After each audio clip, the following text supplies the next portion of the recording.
Are you able to appreciate and admire somebody else's beauty without questioning your own? How are you feeling with your self-esteem and your love and acceptance for yourself? We're going to talk a bit about that today in our short video today. And I just want to thank you before we get into it for stopping by for the L Daily Message. It is Friday. I know for me, I am giddy about Fridays. I mean, every day I feel pretty darn happy, but Fridays I wake up a little extra zippy. I was up and at 'em around, 5:30 this morning and got ready, and I couldn't wait for the sun to come up so I could walk, grab a coffee somewhere. I don't even usually eat breakfast lately, but I was like, it's a special day. It's Friday. So I got myself a breakfast sandwich, and now I am sitting at my desk with you all. And shortly I will actually get to my work here too. But I just wanted to connect. I've already done my daily devotions for the day. I've journaled a bit about our message and want to get your insight on it too. So let's get started. Kind of already know what the message is about just by what I said, but learn to admire the beauty in others without questioning your own. So there's a lot of depth to this. And like I said, I think this can go to external beauty, internal beauty, and even other people's situations. So I can give a couple examples. Maybe in my younger days, in my 20s, when I would see my girlfriends that were getting engaged and married, I remember being very happy for them. But at that time, instead of me just being happy for them, I would begin to question where I'm at. Like, oh my gosh, I still have yet to find a man. I don't even have a boyfriend, much less a fiance, right? So I would start to question it, or even I'm just trying to think of other things.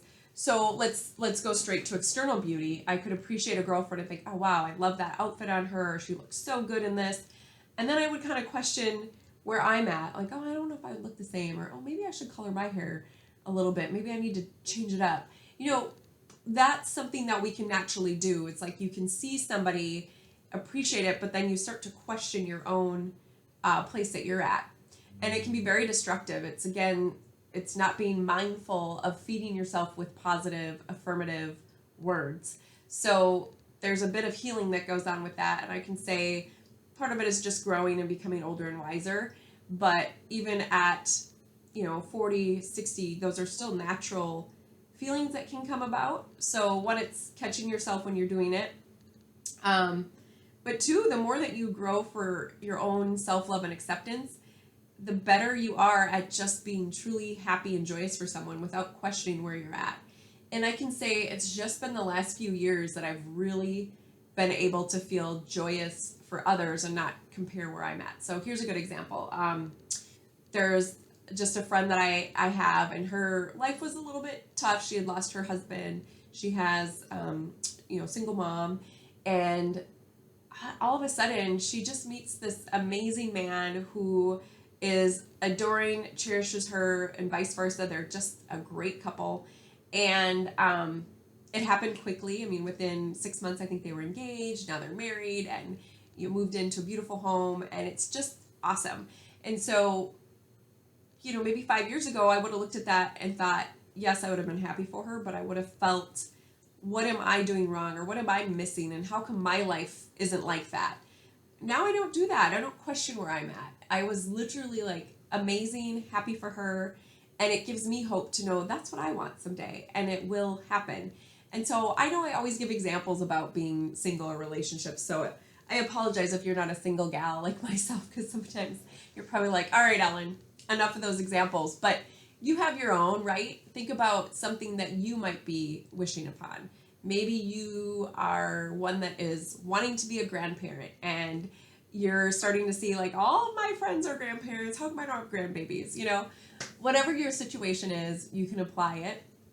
And a couple other things that I journaled about is surrendering yourself to low self-esteem. So sometimes that low self-esteem is what can trigger it. And then certain beliefs about yourself. So I even wrote about that too. Like, let go of the limiting beliefs that you have.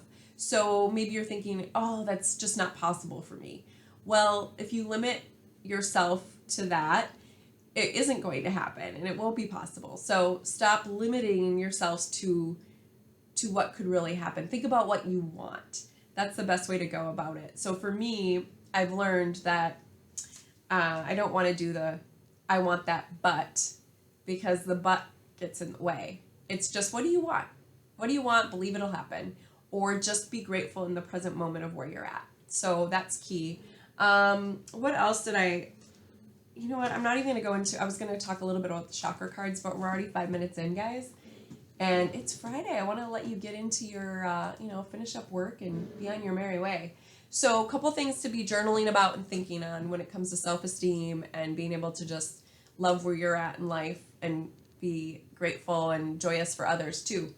Here we go. Know this. This is what I wrote. You are beautiful and deserving of love, success, and abundance. There is so much to go around. So the other thing that I've found as I get older is there is so much abundance out there. There's nothing to compare. Like, it's kind of like even all of us YouTubers out there.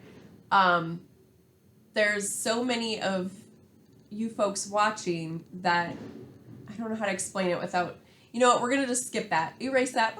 I'm not editing. So just, I guess where I'm going at is there's just plenty of love, money, abundance all around. So that's key. Are you holding on to limiting beliefs? If so, what are you holding on to? Can you let them go? So what are some limiting beliefs that you might have? Think about that. And then can you accept yourself for where you're at? You know, it's pretty awesome that we are the only individual selves, or we're the only ones out there. So that in itself is pretty awesome to think about. So can you accept yourself for who you are? And then what are some of your unique qualities that you have?